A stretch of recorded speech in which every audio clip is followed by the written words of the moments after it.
Welcome to the setup manual for the HiPod X-Line. Let's begin with the cases. We've simplified the unit into two cases, one for the tube and base and another for the accessories. The handle on these cases has been beefed up to take even more wear and tear. To begin setting up your unit, you will start with the accessory case. Find the yellow base plate with wheels inside and place it on the ground.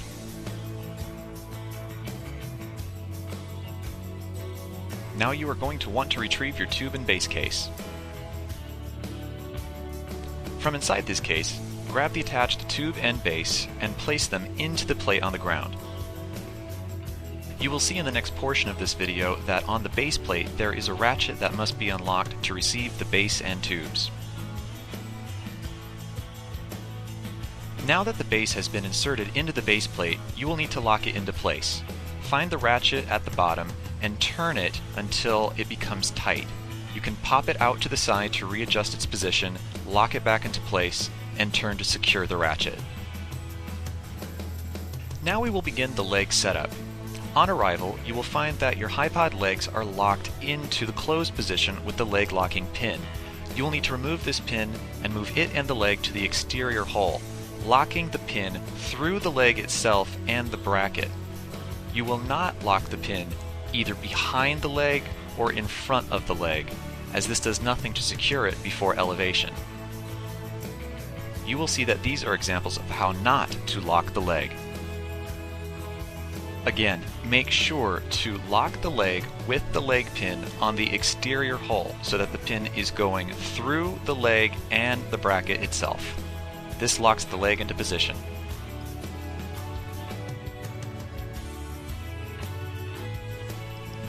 At this point in the setup, you can extend the HiPod legs to their full length.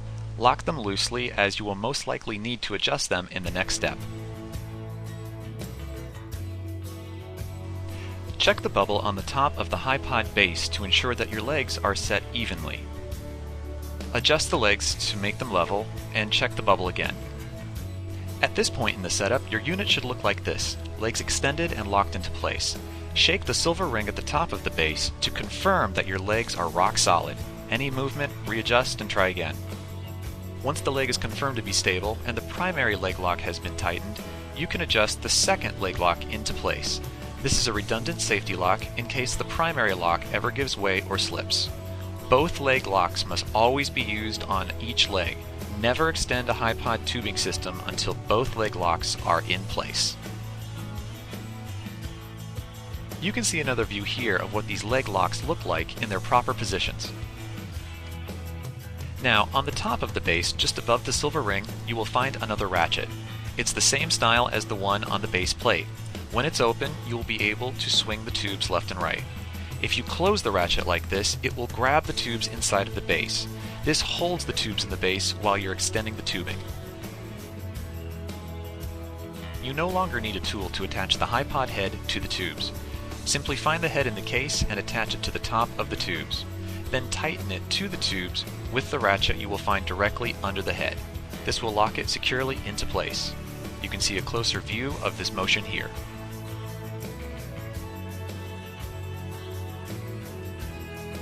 When attaching the HiPod handle, make sure to mount the handle from the reverse side of where the pins are dangling from the tubes.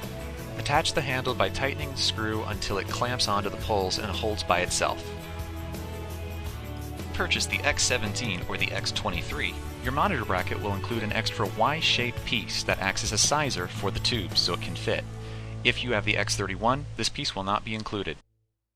Take the monitor bracket, open it, and place it around the tubes. Once adjusted into position, twist the silver metal screw until it clamps down on the bracket, holding it to the tubes. You can see another view of this motion here.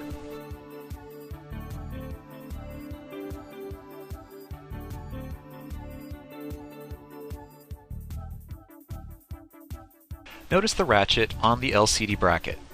If you unlock this ratchet, you will be able to adjust the angle at which the LCD sits on the bracket itself.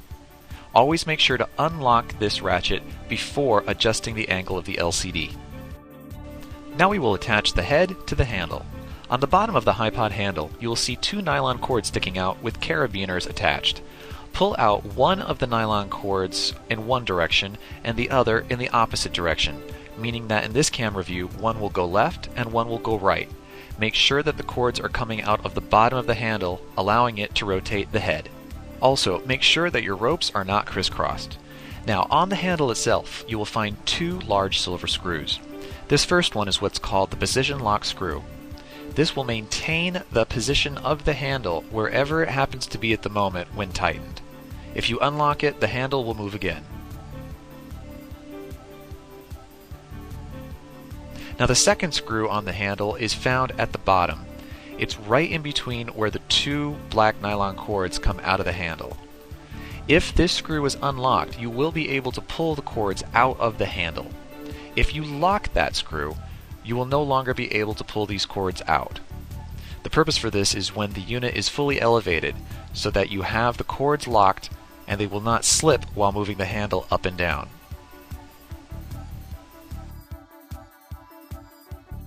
During setup, you will want to leave the cord tension screw open so that you can pull the ropes out of the handle.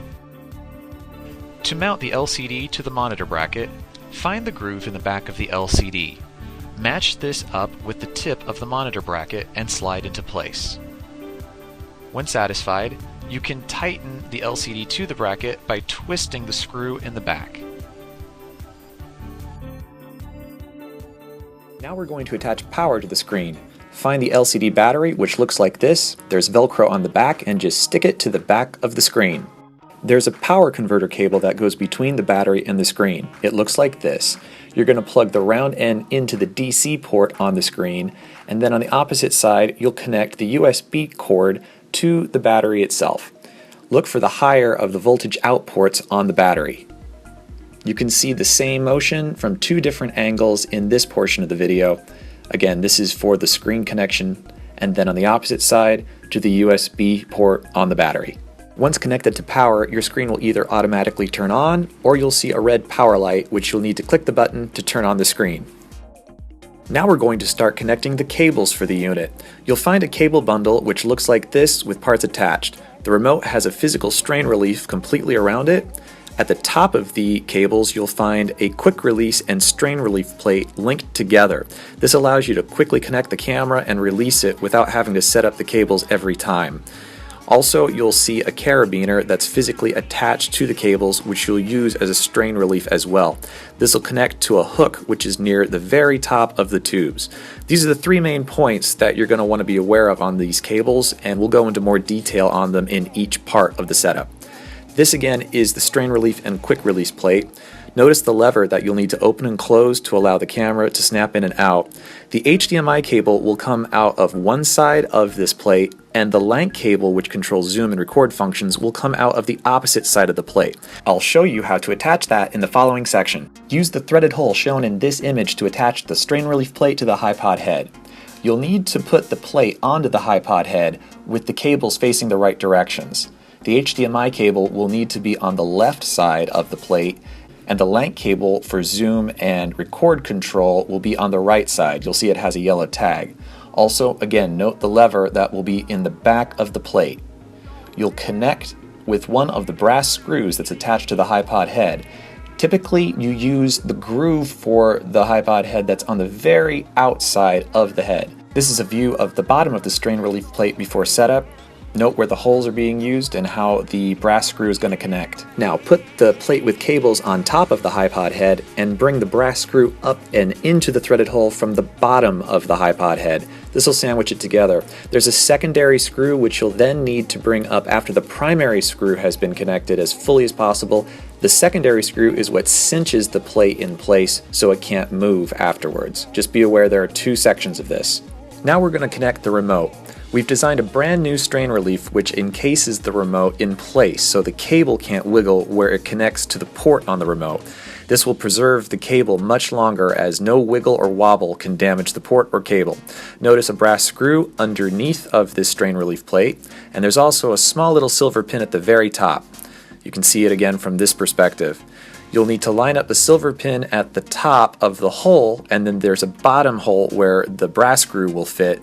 This is how you connect the remote with strain relief plate to the HiPod handle itself. See another view from the brass screw here, and then the remote's connected. The remote itself has a light on it now, which shows green when it's not recording and red when it is recording. This is a really nice feature which removes the need to apply text on screen information, but we will show how to set that up later in this video, just in case you want to. Also, although not required, it's advisable to loop the remote cable around the silver portion of the handle a few times. Now we are going to begin to set up the camera. I'm going to bring your attention to the quick release plate, which is set in the open position, ready to accept the camera. On the camera itself, you'll have a little spud at the bottom that's ready to connect to this mounting mechanism. Also, just note that all technical information regarding menus and camera setup will be included at the end of this video. Take the camera, have the lever open on the quick release, and snap into place. This connects the two pieces together. Now, when it's time to take the camera off, simply open the lever again, and the camera will come out. There are two little levers on that quick release, so just make sure that they're moving together. Snap back in and we're ready to connect the cables. Open the camera's LCD window where you will access the HDMI port. You will need to leave that window open for the entire time you're filming to keep the camera on. Inside you'll see the HDMI port next to where the SD card plugs in. Take the HDMI cable and plug it into the port. Note how we've relieved the strain with the plates. On the opposite side, near where there's a USB cord in the handle strap, you'll find a little door that says multi. Plug the LANC cable into that port. It's the cord with the yellow tag attached. Here's a view of the LANC cable from the opposite side of the camera. And then from the reverse angle, here's the HDMI cable. Now on the spud where the head connected to the top of the HiPod tubes, you'll find a hook. There's also a carabiner physically attached to your cables, and take the carabiner and attach it to the hook. This acts as a secondary strain relief. There's also a piece of Velcro. Wind it around the top spud a few times to keep it clean and out of the way. There are two types of LCDs, one that only has HDMI in and another with HDMI loop-through. I'm showing the loop-through screen, which is an upgrade in this video. You'll have 3 ports, 2 for HDMI in and 1 for HDMI back out. Otherwise, you'll have 2 ports for HDMI in only with the default screen. To connect the video signal, find your standard HDMI cable and plug it into the top HDMI in for HDMI 1. Otherwise, you'll have to cycle through the screen options for HDMI 2. Now we're going to set up the camera battery. There are 2 ways to do this, and I'll explain both approaches. For the first style, we're going to attach the battery directly to the camera plate from the bottom. To do so, take the brass screw, the second one that's on the head, and there's a third in your overall case for the tower, and then sandwich the battery to the plate so that it's hanging down from the bottom. This has the benefit of keeping all of the cables neat, which I'll show in a moment, but it does add a little bit more weight to the head. So depending on your preference, you might want to mount it here or to the spot we'll go over next. The cable you will use to connect the camera to the battery itself looks like this. It's a female USB to a male USB adapter. Find the small USB cord coming out of the camera from the hand strap and plug the female end of the adapter into that cable. Run the cable over to the battery using the male end of the USB to connect to the battery. You may need to click the battery to activate it and turn it on so it begins to provide power. Now this next section is regarding cable management. You will have all of this extra slack with the battery adapter, and you're going to want to take that up and hold it inside of the camera's hand strap. Open up the Velcro, wind it up a few times, and then just Velcro it shut. This helps to keep the cables neat and out of the way so you won't have the cables catching at any point on the unit. More broadly, cable management is one of the most important parts of operating and owning a HiPod. Regardless of what cable system you're using, old SD cables, the current HDMIs, or something special, you need to make sure that the camera with the head on top can move in all directions without anything yanking or tugging at any point in the motion. This is critical to protecting your electronics long term. Now, the cables are naturally going to try and pull down when you elevate the camera with cables connected into the air. Without the strain reliefs we've designed, you'll cause damage on the cable tips, bending the cables eventually, or you can actually widen the port in the camera, which there is no way to fix. If you ever replace your cables, you must thread them back through the strain reliefs, whether they be for the remote or for the camera connectors. Also, how you treat the cables before and after a filming session can make all the difference. Banging them around, knocking them into things, stepping on the cables needs to be avoided at all costs. Proper cable management can literally make the difference between a functional or a non-functional system on game day. Now let's move on to the second way to mount the battery for the camera. With this approach, you'll mount the battery through the hook where you put the carabiner holding the cables earlier. Again, find a brass screw, insert the screw through the hook, and then attach the battery through the adapter. You'll have a connection which looks like this. It's a little tight, but you can do it. Just make sure the battery is not interfering with the way that the cables for the head to the handle need to operate. Now, this is why this method is not my favorite. Know how many cables need to be managed when the head moves. You have another cable which is going to be moving from a different connection point between the battery and the camera. You're going to need to make sure that these cables are organized in a way where they're not going to catch at any point. There's just more to manage with this approach, and because there are more variables, it is my lesser recommended option. However, it does take the weight of the battery off the plate, and for some people that makes a big difference. So it is a preference situation, but you need to be aware of all the variables involved if using the approach where you put the battery on the tubes of the tower itself. Now, when using the rain gear, it's best to mount the battery under the camera just for maximum coverage. To mount the rain gear for the camera, you'll put the plate on which that rain gear sits directly under the strain relief plate where you mounted the camera. Just sandwich them together and then insert the brass screw to hold them on. Pull the rain gear itself over the camera and cover everything until satisfied. Then cinch the cord up on the other side so that everything is tight and covered, no rain can get in. It'll look like this when you're done.